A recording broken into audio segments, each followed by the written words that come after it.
Is your car really an asset or it's just a liability? Think about it. Automobiles today may have transitioned from luxury to a necessary means of commuting. This means it is more likely to be an asset, right? Sorry to burst your bubble, but it might not be an asset for most people.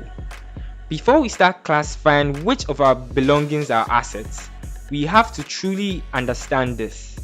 What are assets and liabilities? You would be really surprised how the wealthy would classify them.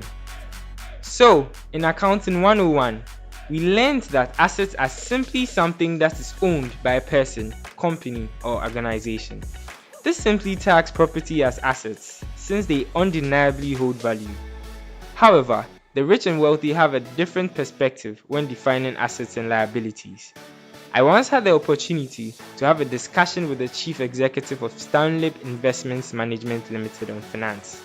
Considering his position, he has dealt with so many wealthy men in Africa who sought to invest their millions of dollars. When it came to assets and liabilities, the wealthy shared a similar definition. Anything that brings in money is an asset. Also, anything that takes out money is a liability. I'm not going to lie, I thought the same way you are thinking now. It sounds like a really vague definition. Regardless, I still made that sink in for a little while, but it was so obvious I was lost considering my significant look of confusion. You are lost, aren't you? He asked. I started a bit in my reply, but then he cut me off saying, "Look, don't think too deep about it. You drove here, so I'm just going to use your car as an example." That's when he threw this thought-provoking question. Is your car really an asset or it's just a liability? At that moment, it hit me. Cars are very relatable examples since it's one of the most common properties in our world today.